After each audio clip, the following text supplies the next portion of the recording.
नमस्कार दर्शक बंधु आज हूँ 22 जनवरी 2024 चलतु देखने सकाल किसी गुरुत्वपूर्ण खबर। नंबर 1 फेब्रुआरी विधानसभा बजेट अधिवेशन ओडिशा विधानसभा बजेट अधिवेशन फेब्रुआरी तृतीय सप्ताह आरंभ होगा संभावना रही। संभवतः फेब्रुआरी 15 ରୁ 20 तारिख भितर यह अधिवेशन आरंभ हो सूचना मिली। वर्षर सबुठ बड़ अधिवेशन होता बेले यह दुईटी पर्यायर हो। राज्यपाल अभिभाषण यह अधिवेशन आरंभ हो। राज्य में क्षमता को आसवा पर बीजेपी सरकार यह तृतीय बजेट अधिवेशन। एथर बजेट में मुख्यमंत्री मोहन चरण माझी राज्य कौन नुआ योजना और घोषणा उपहार देवे ताहा उपरे सभी नजर रही। बजेट अधिवेशन नहीं चलित मास शेष किंबा फेब्रुआरी प्रथम सप्ताह मध्य विज्ञप्ति प्रकाश पाइबा संभावना रही। नंबर 2 56,000 रु अधिक परीक्षा देले ओएसटीटी परीक्षा। माध्यमिक शिक्षा परिषद द्वारा ओडिशा माध्यमिक स्कूल शिक्षक योग्यता परीक्षा ओएसटीटी बुधवार दिन अनुष्ठित हो जाएगी। राज्य में मोट 227 केन्द्र में प्राय 56,495 जन परीक्षार्थी गुरुत्वपूर्ण परीक्षा अंशग्रहण करते। परीक्षार्थी मानक कड़ा सुरक्षा व्यवस्था कर राज्य में माध्यमिक शिक्षक होगापाई योग्यता परीक्षा अत्यंत जरूरी अटे। परीक्षा पूर्व मुख्यमंत्री मोहन चरण माझी परीक्षार्थी मानक शुभेच्छा जणाइबा सह आत्मविश्वास सह धैर्य रखी प्रश्नर उत्तर देवाक परामर्श देते। नंबर 3 ओडिशा सरकार बड़ निष्पत्ति। राज्य में शिक्षा हार बढ़ाइबा एवं समस्त शिक्षा सुनिश्चित करने लक्ष्य ओडिशा सरकार एक गुरुत्वपूर्ण पदक्षेप ग्रहण करते। विद्यालय छाड़िथिबा एवं स्कूल जाऊन 14 ରୁ 18 वर्ष वयस्क पिलामानक पई नामलेखा एवं परीक्षा फी छाड़ करने को सरकार निष्पत्ति नहीं। राज्य मुक्त विद्यालय शिक्षा संस्थान में नाम लेखा छात्र छात्री माने सुविधा पाइपर। एथिपाई विद्यालय और शिक्षा विभाग पक्षर विधिवत भाव विज्ञप्ति प्रकाश पाई। प्राथमिक स्तर में जो पिलामाने एक साप्ताहिक अधिक समय धरी स्कूल को अनुपस्थित रहउछन्ति सेमानकु चिन्हट करा जिवो। नंबर 4 खाली पड़ी 16,963 शिक्षक पदवी। राज्य में प्राथमिक शिक्षा को सार्वजनीन और शिक्षा व्यवस्था को सुदृढ़ उपर करने दिगरे गुरुत्व दी जाइछि। एने राज्य सरकार पक्षर छात्र छात्री शिक्षा प्रति आकर्षण करने खाता बही मध्याह्न भोजन आरंभ कर विभिन्न योजना कार्यकारी छात्र छात्री को जेभली गुणात्मक शिक्षा मिलिबा कथा ताहा वास्तव क्षेत्र में कहि पारु नाही। केउठी शिक्षक तो आउ केउठरे प्रधान शिक्षक पदवी खाली पड़ी।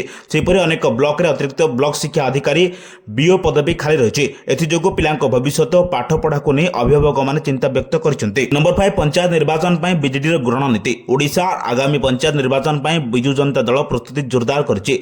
बुधवार संध्यारे बीजेडी सुप्रीम नवीन पट्टनायक तथा विरोधी दल नेता नवीन पट्टनायक निज बासभवन में दल 10 जन विधायकों सह एक गुरुत्वपूर्ण रणनीति बैठक करछन्ति। पंचायत निर्वाचन पूर्व गाँव में दलीय संगठन को अधिक मजबूत करने एवं लोकों सह सीधासख जोगाजोग वृद्धि करने को नवीन निर्देश देइछन्ति। राज्य में भाजपा नेतृत्वाधीन सरकार को विरोध में जनसंतोष प्रतिश्रुति पूरण विफलता एवं जनविरोधी नीति को लोकों पाखक पहुंचाइबा विधायक मानक कहुछि। बैठक में धान संग्रह प्रक्रिया एवं चाषी माने सामना करथिबा विभिन्न समस्या संपर्क में विस्तृत आलोचना होइतिला। नंबर 6 18 ରୁ 55 वर्षीय ए महिला मानक सरकार देवे 5,000 टंका। भारत सरकार देशर नागरिकों पर अनेक कल्याणकारी योजना चलाई। योजना गुड़िक मध्य एक गुरुत्वपूर्ण योजना होची प्रधानमंत्री मातृवंदना योजना। 2026 जनवरी 1 तारिख योजना 9 वर्ष पूर्ण करिछि। योजना अधीन गर्भवती महिला स्तन्यपान करथिबा मां मानकु आर्थिक सहायता प्रदान करदे। प्रथम संतान 5,000 टंका और द्वितीय संतान बालिका हेले 6,000 टंका नगद सहायता मिले। योजना महिला बाल विकास मंत्रालय द्वारा मिशन शक्ति अधीन परिचालित होइछि। नंबर 7 मोदी कैबिनेट रे दुईटी बड़ निष्पत्ति। मोदी कैबिनेट बुधवार दिन भारतीय क्षुद्र शिल्प विकास बैंक को यूकिट सहायता प्रदान करिसेंते। यह अटल पेंशन योजना जारी रखिबा एवं 2030-31 पर्यंत विकासमूलक कार्यकलाप पर पांठि वृद्धि को अनुमोदन करिछि। प्रधानमंत्री नरेंद्र मोदी अध्यक्षतार केंद्र कैबिनेट रे बुधवार दिन भारतीय क्षुद्र शिल्प विकास बैंक को 5,000 कोटी टंकार इक्विटी सहायता मंजूर करिछि। मोदी कैबिनेट अटल पेंशन योजना जारी रखिबा एवं 2030-31 पर्यंत विकासमूलक कार्यकलाप पर पांठि वृद्धि को अनुमोदन करिसेंते। इक्विटी पुंजी आर्थिक सेवा विभाग माध्यम रे एसआईडीवीआई रे प्रवेश करा जिवो। 5,000 कोटी 3टी पर्यायर बंटन करा जिवो। नंबर 8 मंत्री को बड़ घोषणा हटिबो डीजेल गाड़ी आम बस। गृह निर्माण और नगर उन्नयन मंत्री डॉक्टर कृष्णचंद्र महापात्र बुधवार दिन एक बड़ घोषणा करिसेंते। डीजेल चालित आम बस हटाइबाकू सरकार निष्पत्ति मंत्री कहते एणिकी रास्तार केवल इभी आम बस गड़ब नहीं बोली से कहते। डीजेल चालित बस को धीरे धीरे स्कार्फ कर इभी बस अणाजिव बोली मंत्री गणमाध्यम को सूचना देते। नंबर 9 सुना दर आकाश छुआ 1.5 लाख टपिला दाम। आज भुवनेश्वर में 24 कैरेट सुना मूल्य 1,54,000 थिया बेले 22 कैरेट सुनार दाम 1,41,900 टंका। 18 कैरेट सुनार दाम 1,16,110 टंका। गतकाली 24 कैरेट सुना मूल्य 1,49,780 टंका थिया बेले 22 कैरेट 1,36,300 टंका एवं 18 कैरेट मूल्य थिला 1,12,340 टंका। नंबर 10 राज्य में बढ़िला तापमात्रा। उपकूल आभ्यंतरण ओडिशा रे बढ़िला तापमात्रा 4 दिन में उपकूल रे 3 अभ्यंतरण रे 7 डिग्री वृद्धि होची। झारसुगुड़ा रे सर्वाधिक 7.2 डिग्री बढ़ी 14 डिग्री है तापमात्रा। सेपरि केन्दुझर रे 5.2 बढ़ी है 14.6 डिग्री, भुवनेश्वर में 2.2 बढ़ीगला 14.6 डिग्री, पारादीप में 3 डिग्री बढ़ीगला 15.4 डिग्री, बालेश्वर 3 बढ़ीगला 16 डिग्री, चांदबाली में 4 बढ़ीगला 16.2 डिग्री, गोपालपुर 1.4 बढ़ीगला 16.8 डिग्री, पुरी 2.4 बढ़ी 18.4 डिग्री तापमात्रा रेकर्ड होइछि। नंबर 11 पश्चिमबंग को टपिला ओडिशा अभिवृद्धि मुंडपिछा आय अधिक होइछि। पूर्व भारतर सार्वभौम अर्थनीतिर मुकुट बजाय रखिथिबा पश्चिमबंग को ओडिशा कड़ा टक्कर देछि। जीडीपी अभिवृद्धि और मुंडपिछा आय भली गुरुत्वपूर्ण अर्थनैतिक मानदंड में आगर रही। गत किछि वर्ष मध्य ओडिशार अर्थनैतिक प्रदर्शन बेस चमत्कार होइछि। तेणु दुई राज्य मध्य थिबा अर्थनैतिक अंतर द्रुत गति वृद्धि होबार लागिछि। 2024-25 रे ओडिशार मुंडपिछा आय 96,224 टंका आकलन करा जायछि। पश्चिमबंग में 82,781 टंका, आसाम रे मुंडपिछा आय 85,928 टंका ठारू यथेष्ट अधिक रही।